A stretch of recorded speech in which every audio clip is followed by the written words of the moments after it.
Hay llamadas que cambian vidas. Llamadas que llegan cuando menos las esperas. Cuando el mundo duerme. Cuando solo el silencio acompaña la oscuridad de la noche. Llamadas que te despiertan, no solo del sueño, sino de la rutina, de la comodidad, de la zona segura donde te habías refugiado. Esta es la historia de una de esas llamadas. Una llamada que sonó a las 3 de la mañana. Una llamada entre dos personas que, sin saberlo, estaban a punto de escribir un capítulo que nadie había imaginado. Ella, con el peso de un país entero sobre sus hombros, llevando el título de primera mujer presidenta de México. Un título histórico, sí, pero también un título que venía con expectativas imposibles, con promesas que cumplir, con millones de ojos vigilando cada uno de sus movimientos. Él, con el pasado tatuado en cicatrices que nunca desaparecieron del todo, cicatrices en el cuerpo, cicatrices en el alma, cicatrices que le recordaban cada día que había sobrevivido cuando no debía haberlo hecho. Lo que pasó esa noche, bueno, eso es algo que muy pocos conocen. Algunos dirán que fue estrategia política, otros dirán que fue necesidad, pero yo creo que fue algo más profundo que eso. Fue un momento de honestidad, un momento donde dos seres humanos, con todo y sus miedos, decidieron hacer algo que iba más allá de ellos mismos. Hoy, tú y yo vamos a recorrer juntos esa historia, paso a paso, palabra por palabra, sin prisa, con calma, así que ponte cómodo, apaga las distracciones, tómate tu tiempo. Y acompáñame en este relato que parece sacado de una película, pero que es tan real como el aire que respiras. Porque esta no es solo la historia de una llamada, es la historia de una decisión, de un compromiso, de dos personas que se atrevieron a intentarlo cuando todo el mundo dudaba. Para entender lo que pasó esa madrugada, primero tenemos que regresar unos meses atrás. Tenemos que regresar a ese momento donde todo estaba cambiando en México. Corría el año 2024. Un año que quedaría marcado en la historia del país. México acababa de vivir una de las elecciones más importantes, más comentadas, más históricas de toda su existencia. Y por primera vez en más de 200 años de historia independiente, una mujer llegaba a la presidencia del país. Su nombre, Claudia Sheinbaum Pardo. Científica de profesión. Doctora en ingeniería energética. Una mujer de números, de gráficas, de datos duros. Alguien que siempre prefirió los hechos antes que las palabras vacías. Alguien que creía en la evidencia, en el método, en la lógica. Pero la política, como bien lo descubriría, no siempre es lógica. La política es caos, es presión, es tomar decisiones con información incompleta. Es dormir 3 horas y despertar con 100 problemas nuevos. Y Claudia lo estaba viviendo en carne propia. Porque gobernar un país como México no es tarea fácil. Nunca lo ha sido. Nunca lo será. Es como tratar de apagar un incendio con las manos mientras otro fuego se enciende a tus espaldas. Es como resolver un rompecabezas donde las piezas cambian de forma cada 5 minutos. La economía, la educación, la salud, las relaciones internacionales, los partidos políticos, los medios de comunicación, las redes sociales. Todo era un campo de batalla constante. Pero había algo que la mantenía despierta por las noches más que cualquier otra cosa. Algo que le quitaba el sueño desde mucho antes de llegar al poder. No era la economía, aunque era complicada. No eran las críticas, aunque eran constantes. No eran los problemas internos de su gabinete, aunque existían. Era algo mucho más profundo, algo más oscuro, algo más urgente. La seguridad, o mejor dicho, la falta de ella. La violencia que azotaba estados enteros. Las familias se perdían a sus hijos por estar en el lugar equivocado a la hora equivocada. Los niños que crecían entre balas y miedo, para quienes el sonido de disparos era tan normal como el canto de los pájaros. Las madres que lloraban en silencio porque ya no sabían a quién pedir ayuda. Los números eran fríos, pero devastadores. Miles de desaparecidos, miles de muertos, miles de familias rotas. Y cada número era una persona, un nombre. Una historia, un sueño truncado. Claudia había prometido durante su campaña que las cosas cambiarían, que habría un nuevo enfoque, que la seguridad sería prioridad. Pero las promesas en papel no detienen balas, y los discursos bonitos no devuelven a los hijos a sus madres. Ella lo sabía, y eso la atormentaba, porque una cosa es prometer, y otra muy distinta es cumplir. Y ahí es donde entra él, el hombre que recibiría esa llamada a las 3 de la mañana. Omar García Harfuch. Omar García Harfuch, un nombre que para muchos mexicanos sonaba familiar. Para otros, era casi una leyenda urbana. Para algunos más, un fantasma del pasado que regresaba. ¿Pero quién era realmente este hombre? Omar no era un hombre común y corriente. No era alguien que llegó a la seguridad por accidente o por conexiones políticas. Él llevaba años, décadas incluso, en el mundo de la seguridad. Desde joven había decidido que su vida estaría dedicada a proteger a otros. Había trabajado en diferentes instituciones. Había enfrentado al crimen organizado de frente. Había visto cosas que la mayoría de nosotros solo vemos en películas. Y había pagado el precio. Porque cuando te dedicas a combatir el mal eventualmente te encuentra. Y lo encontró de la manera más brutal posible. Junio del 2020. Un mes que Omar jamás olvidaría. Un mes que cambió su vida para siempre. Era un viernes por la mañana. Una mañana que parecía normal. El sol salía. La ciudad despertaba. La gente iba al trabajo. Omar viajaba en su camioneta blindada por una de las calles más transitadas de la Ciudad de México. El Paseo de la Reforma, para ser exactos. Una avenida amplia, moderna, llena de oficinas y hoteles de lujo. Un lugar donde nunca pensarías que podría pasar algo terrible. Pero el crimen organizado no respeta lugares, no respeta horarios, y definitivamente no respeta vidas. De repente, sin aviso, todo se convirtió en caos. Camionetas bloquearon su paso, hombres armados bajaron, y comenzó el infierno. Más de 400 disparos. 400. Imagina ese número por un momento. Una emboscada perfectamente planeada. Un ataque coordinado. Un mensaje claro para todos. Aquí mandamos nosotros, y nadie está a salvo. Las balas perforaron su camioneta a pesar de ser blindada. Los vidrios explotaron. El metal se dobló.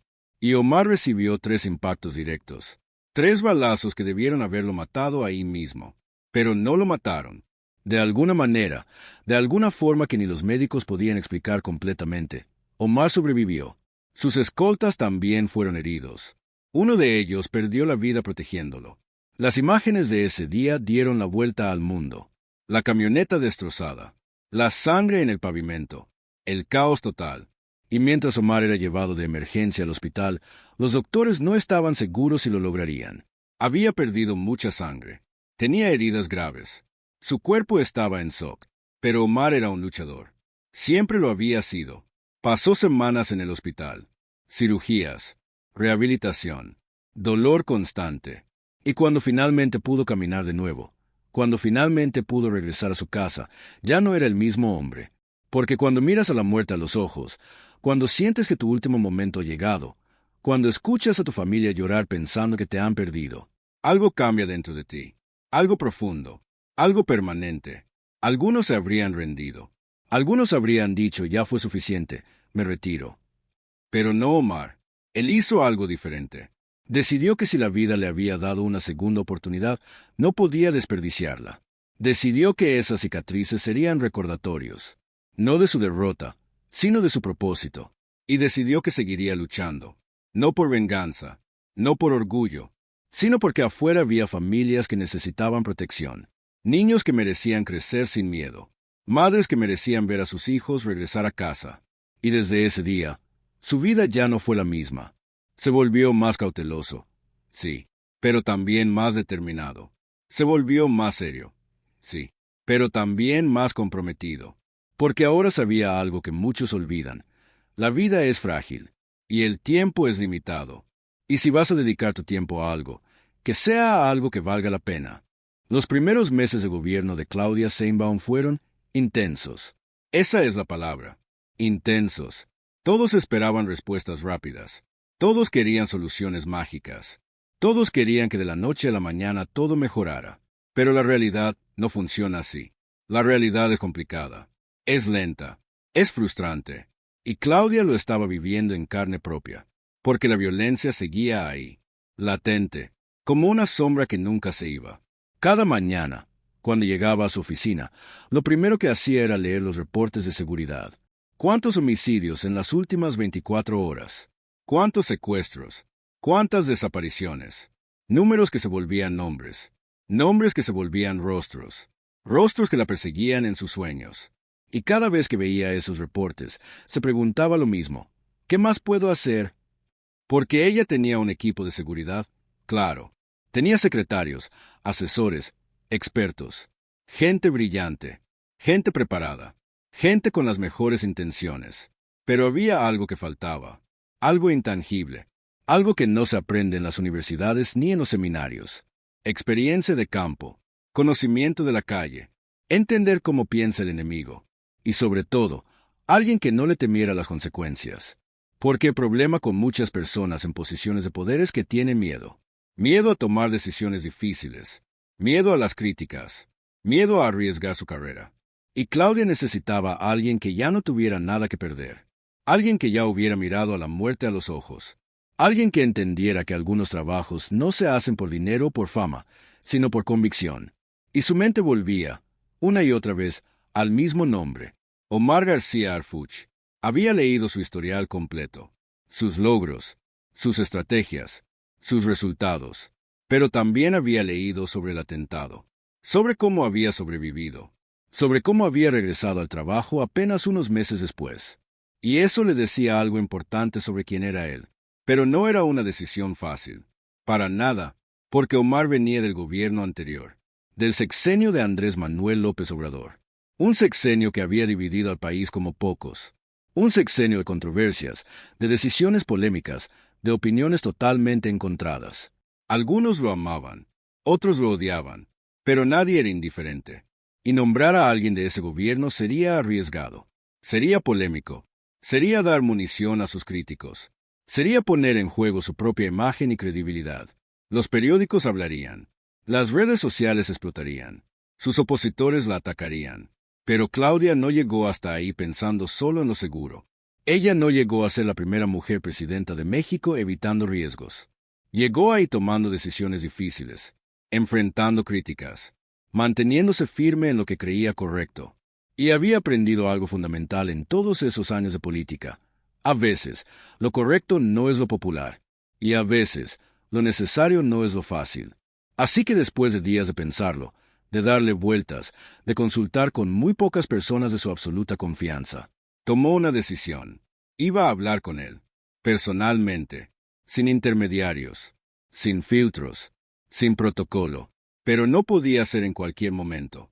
No podía ser en una oficina llena de asistentes, secretarias y grabadoras. No podía ser algo formal, donde ambos tuvieran que actuar roles. Tenía que ser algo privado, algo íntimo.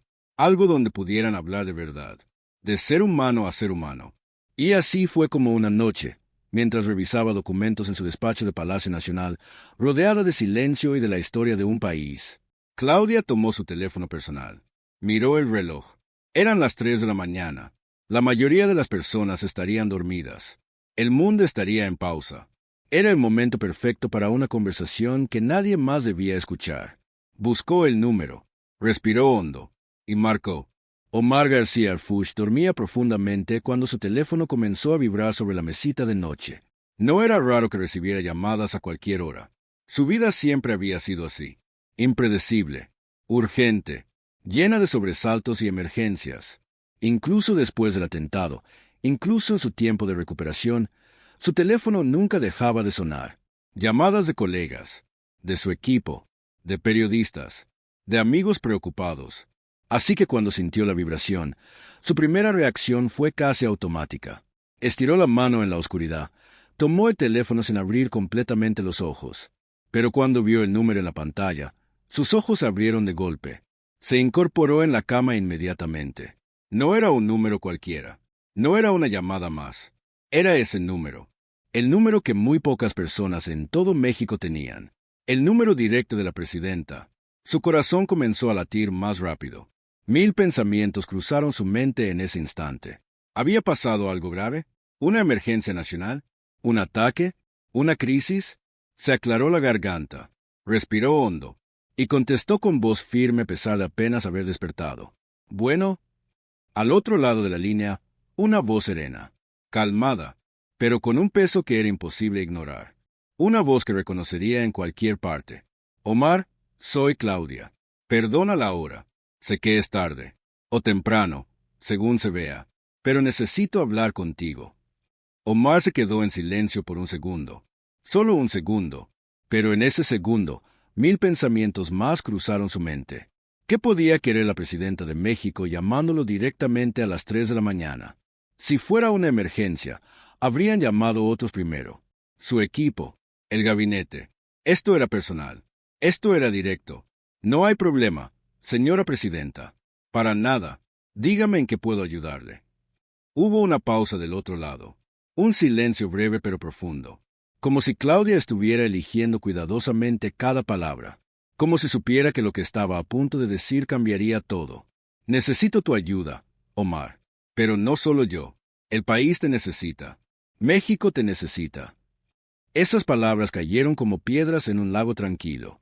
Pesadas, directas, imposibles de ignorar. Omar sabía exactamente lo que significaban. Sabía lo que venía después. Sabía que su vida estaba a punto de cambiar de nuevo. Y no estaba seguro si estaba listo para eso. He estado pensando mucho en esto, continuó Claudia con voz pausada. No ha sido una decisión fácil. He hablado con muchas personas. He leído todos los reportes, todos los análisis. He evaluado todas las opciones posibles. Y siempre llego a la misma conclusión. Tú eres la persona que necesitamos en la Secretaría de Seguridad Pública. Omar cerró los ojos por un momento. Las imágenes del atentado regresaron a su mente como flashes de una película oscura. El sonido ensordecedor de los disparos, el olor a pólvora quemada, el sabor metálico de la sangre en su boca, el dolor, el miedo, la certeza de que iba a morir. Pero también recordó algo más. Recordó el rostro de su familia cuando lo visitaron en el hospital, el alivio en sus ojos, las lágrimas que no podían contener. Recordó la promesa silenciosa que se hizo a sí mismo mientras se recuperaba. Si sobrevivo a esto, tiene que ser por algo, tiene que valer la pena. Recordó por qué había elegido este camino desde el principio. No por dinero, no por poder, no por fama, sino porque había familias que necesitaban protección, porque había un país que merecía algo mejor. Señora presidenta, dijo Omar finalmente con voz firme, más despierto que nunca, yo le serví a mi país antes, en diferentes roles, en diferentes circunstancias. Y estoy listo para hacerlo de nuevo, sin dudas, sin condiciones. Pero necesito que sepa algo importante. Yo no trabajo con medias tintas. Yo no prometo milagros que no puedo cumplir. Yo no doy discursos bonitos para las cámaras. Yo solo prometo trabajo, honestidad absoluta, y todo mi esfuerzo, hasta el último aliento. Del otro lado de la línea, Claudia sonrió, una sonrisa que Omar no podía ver, pero que podía sentir en el tono de voz de ella. Eso es exactamente lo que necesito, Omar. Nada más, nada menos. No te estoy pidiendo milagros. Te estoy pidiendo que seas tú. Pero lo que Omar no sabía en ese momento es que esa llamada no era solo una oferta de trabajo.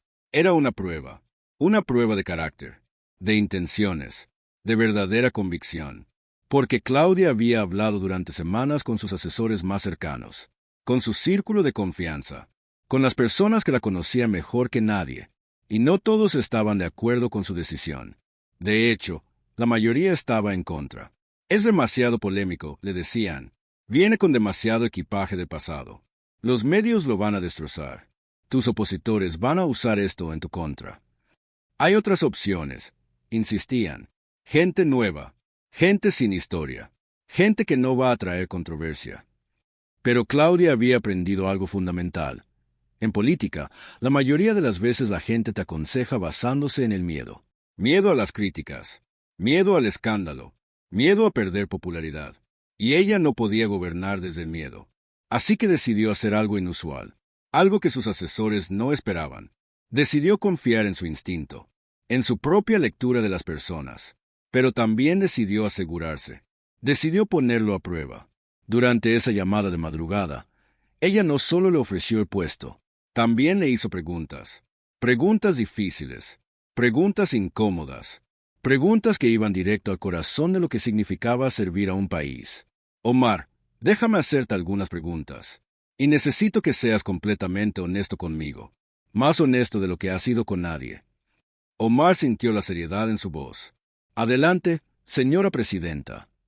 ¿Qué harías si tuvieras que elegir entre tu propia vida y la vida de un ciudadano inocente? Si tuvieras que tomar esa decisión en un segundo, sin tiempo para pensar. Omar no dudó ni un instante. Protegería al ciudadano, sin pensarlo dos veces, porque para eso firmé. Para eso elegí este trabajo. Segunda pregunta. ¿Qué harías si alguien te ofreciera dinero, mucho dinero, para simplemente mirar hacia otro lado en un momento clave? Para dejar pasar algo que no deberías dejar pasar. De nuevo, sin dudar, lo rechazaría y perseguiría a quien me lo ofreció. Porque esa es la raíz de todo lo malo que le pasa a este país. La corrupción, el dinero sucio. Última pregunta, Omar, y esta es personal. ¿Qué harías si tu propia familia te pidiera que renunciaras? Si tus hijos, tu esposa, te dijeran que es demasiado peligroso, que ya casi te matan una vez, que no van a tener suerte dos veces. Esta vez, Omar sí hizo una pausa. ¿Por qué esta pregunta le dolía? Porque era real, porque su familia ya le había dicho esas palabras. Sería la decisión más difícil de mi vida, dijo con voz más baja, porque amo a mi familia más que a nada en este mundo.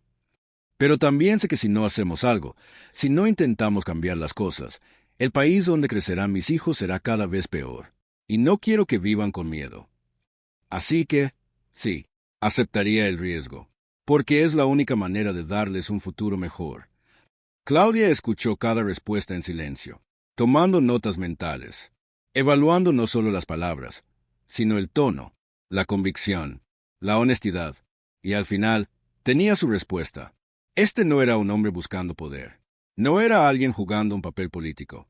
Era alguien genuino, alguien comprometido, alguien dispuesto a darlo todo. Te quiero en mi equipo, Omar. Mañana te contacto para los detalles oficiales. Pero por ahora, descansa y prepárate, porque lo que viene no será fácil. Omar colgó el teléfono con manos ligeramente temblorosas. Miró el reloj en su buró.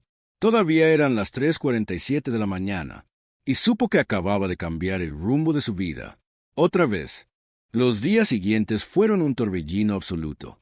El nombramiento se anunció oficialmente en una conferencia de prensa. Los medios nacionales e internacionales cubrieron la noticia. Los análisis políticos no se hicieron esperar. Y tal como muchos habían predicho, los medios explotaron con titulares de todo tipo. El regreso de García Harfuch. Claudia apuesta por la mano dura, continuidad o cambio. El dilema de Sheinbaum. Las redes sociales se dividieron completamente. Algunos aplaudieron la decisión. Por fin alguien con experiencia real, decían. Alguien que sabe de qué habla. Alguien que ya demostró su compromiso con su propia vida. Otros criticaron duramente.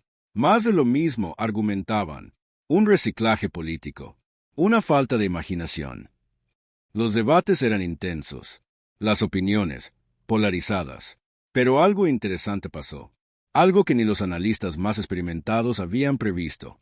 Las familias de víctimas, esas familias que habían perdido seres queridos por la violencia, comenzaron a hablar, y muchas de ellas expresaron algo inesperado, esperanza. Al menos es alguien que entiende lo que hemos pasado, dijo una madre que había perdido a su hijo. Alguien que también fue víctima, que también sangró, que también lloró. Y quizás eso era lo más importante. Porque en un país donde la violencia había tocado a millones de familias, tener a alguien en el poder que entendiera ese dolor de primera mano, eso significaba algo. Mientras el mundo opinaba, mientras los periodistas escribían, mientras los políticos debatían, Omar se preparaba. Porque aceptar ese puesto no era solo firmar un documento. No era solo posar para una foto oficial. Era comprometerse con una misión que podía costarle todo. Su tiempo libre, su paz mental, su vida familiar, incluso su propia vida, otra vez. Pero Omar ya había tomado su decisión, y cuando decidía algo, no había vuelta atrás. Comenzó a armar su equipo, gente de confianza, gente que conocía, gente que compartía su visión, porque sabía que no podía hacerlo solo. Nadie puede. Estudió los reportes más recientes, los mapas de violencia, las zonas más conflictivas, las estrategias que habían funcionado y las que habían fallado, y se preparó mentalmente para lo que sabía que venía. Las noches sin dormir, las decisiones imposibles, los momentos donde tendría que elegir entre el mal menor y el mal mayor. En su primera reunión oficial con Claudia, esta vez en persona, en las oficinas de Palacio Nacional, ambos se miraron a los ojos. Dos personas completamente diferentes. Ella, una científica que había entrado a la política desde el mundo académico, acostumbrada a los datos, a las presentaciones, a los proyectos a largo plazo. Él, un hombre de acción que había pasado más tiempo en las calles que en las oficinas. Acostumbrado a las decisiones rápidas, a los riesgos, a la realidad cruda. Dos historias distintas, dos caminos diferentes, pero ahora, unidos por un mismo propósito. Vamos a hacer historia, Omar, le dijo Claudia mientras le extendía la mano. Vamos a devolverle la paz a este país. O vamos a morir intentándolo. No hay punto medio. No hay medias tintas. Omar estrechó su mano con firmeza. No con miedo. No con dudas. No con segundas intenciones. Con determinación pura. Estoy listo, señora presidenta. Hagámoslo. Pero hay algo que casi nadie sabe de aquella llamada de las 3 de la mañana. Algo que no salió en los periódicos. Algo que no se mencionó en ninguna conferencia de prensa. Algo que no apareció en ningún análisis político. Un detalle que cambió todo el significado de esa conversación. Antes de colgar esa noche, justo antes de despedirse, Claudia le dijo algo a Omar. Algo completamente personal. Algo que no tenía que ver con estrategias ni con política. Su voz cambió. Se volvió más suave, más vulnerable. Omar, hay algo que quiero que sepas. Algo que no he compartido públicamente. Omar sintió que el tono había cambiado completamente. Esto ya no era la presidenta hablando. Era Claudia, la persona. Yo también perdí a alguien por la violencia. Hubo un silencio. No fue mi familia directa. Fue un amigo muy cercano. Alguien con quien estudié. Alguien con quien compartí sueños sobre cómo mejorar este país. Era ingeniero, como yo. Tenía una familia hermosa. 2 niños pequeños. Una esposa que lo adoraba. Y un día, hace años, estaba en el lugar equivocado a la hora equivocada. Un asalto que salió mal. Una bala perdida. Y ya no regresó a casa. La voz de Claudia se quebró ligeramente. Fui al funeral. Vi a su esposa. Vi a sus hijos preguntando dónde estaba papá. Y no pude responderles. Desde ese día, Omar, desde ese maldito día, me prometí a mí misma que si alguna vez tenía poder para cambiar algo, lo haría. Que haría todo lo posible para que ninguna otra familia pasara por eso, para que ningún otro niño creciera sin su padre, para que ninguna otra esposa se quedara viuda por la violencia sin sentido. Por eso te llamo a ti, porque sé que tú entiendes, porque sé que tú también llevas esa misma promesa en el corazón. No es solo política para mí, es personal. Es real. Es la razón por la que estoy aquí. Omar se quedó completamente en silencio. Sintió un nudo en la garganta que le costó trabajo tragar, porque en ese momento entendió algo poderoso, algo que cambió completamente su perspectiva. No estaba trabajando para un gobierno frío y distante. No estaba siendo usado como pieza en un tablero político. Estaba trabajando con alguien que compartía su dolor, su rabia contenida, su necesidad de hacer justicia. Su esperanza desesperada de que las cosas podían ser diferentes. Señora presidenta, Claudia, dijo Omar con voz ronca, gracias por compartir eso conmigo, y le prometo que vamos a honrar la memoria de su amigo, y de todos los que hemos perdido. Vamos a cambiar este país, o vamos a dejarnos la vida intentándolo. Los primeros meses de Omar en su nuevo puesto fueron exactamente como él esperaba, brutales. Trabajaba 18 horas al día. A veces más. Dormía en su oficina cuando las crisis no le daban tiempo de volver a casa. Su familia lo veía poco. Sus hijos le preguntaban cuándo iba a tener tiempo para jugar con ellos. Y cada vez que escuchaba esas preguntas, le dolía el alma. Pero también sabía que cada hora que dedicaba a su trabajo era una hora invertida en el futuro de esos mismos niños. Las estrategias comenzaron a implementarse. Operativos coordinados. Inteligencia mejorada. Trabajo conjunto con estados y municipios. No eran soluciones mágicas, no eran cambios instantáneos, pero poco a poco, muy poco a poco, comenzaron a verse resultados. Algunas zonas empezaron a reportar menos incidentes. Algunas familias empezaron a sentirse un poco más seguras para salir de sus casas. No era suficiente, ni de cerca era suficiente, pero era un comienzo. Y en un país que había vivido décadas de violencia, incluso un pequeño comienzo significaba esperanza. Claudia y Omar se reunían todas las semanas, a veces más seguido cuando las crisis lo requerían. Y en esas reuniones, algo interesante comenzó a pasar. Desarrollaron una forma de trabajo única. complementaria. Ella aportaba la visión estratégica, los números, el panorama completo, la perspectiva política necesaria para navegar un sistema complicado. Él aportaba la experiencia de campo, el conocimiento del enemigo, la capacidad de tomar decisiones rápidas en situaciones de alto riesgo. Juntos formaban un equipo que nadie había anticipado. Un equipo que, contra todo pronóstico, estaba funcionando. Por supuesto, no todo era perfecto. Hubo errores. Hubo operativos que no salieron como esperaban. Hubo momentos de frustración donde parecía que nada avanzaba. Hubo críticas constantes, de la oposición, de los medios, de las redes sociales. No están haciendo lo suficiente, decían algunos. Están siendo demasiado agresivos, decían otros. No había forma de complacer a todos. Nunca la hay cuando estás en el poder. Pero Omar había aprendido algo fundamental. No puedes gobernar tratando de caerle bien a todo el mundo. A veces tienes que tomar la decisión correcta aunque sea impopular. A veces tienes que seguir adelante aunque todos duden de ti. Y eso era exactamente lo que estaba haciendo. Una noche, varios meses después de esa llamada inicial, Omar se encontró solo en su oficina. Era tarde, pasada la medianoche.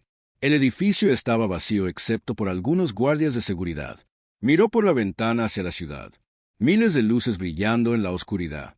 Millones de personas durmiendo, soñando, viviendo sus vidas. Y pensó en todas las personas que dependían, de alguna forma, de las decisiones que él tomaba cada día. Las familias que solo querían vivir en paz. Los comerciantes que querían trabajar sin temor a las extorsiones. Los niños que querían ir a la escuela sin escuchar balazos. Era un peso enorme. Un peso que a veces se sentía imposible de cargar. ¿Lo estaba haciendo bien? ¿Era suficiente lo que estaban logrando? ¿Había tomado las decisiones correctas? Las dudas llegaban en esos momentos de soledad, cuando no había reuniones que atender ni crisis que resolver. Su teléfono sonó. Era un mensaje. De Claudia. Sé que es tarde y probablemente sigues trabajando. Solo quería decirte, gracias, por todo lo que haces, por no rendirte. Este país tiene suerte de tenerte. Omar sintió algo cálido en el pecho al leer esas palabras. No era el reconocimiento público. No eran los titulares ni las entrevistas. Era eso, un mensaje simple de alguien que entendía, de alguien que estaba en la misma lucha. Respondió, gracias a usted por confiar. Seguimos adelante. Siempre. Y en ese momento supo algo con certeza. No estaba solo en esto. Y eso hacía toda la diferencia. Y así fue como una llamada a las 3 de la mañana cambió el rumbo de muchas vidas. No solo la de Omar, no solo la de Claudia, sino la de millones de personas que quizás nunca sabrían de esa conversación nocturna. Personas que nunca conocerían los detalles, que nunca escucharían las palabras exactas que se dijeron, pero que, de alguna forma, se beneficiarían de esa decisión. Porque cuando dos personas con el poder de cambiar cosas deciden unir fuerzas, cuando deciden dejar a un lado las diferencias y enfocarse en lo importante, las cosas pueden cambiar. No de la noche a la mañana, no con la velocidad que todos queremos, pero sí pueden cambiar.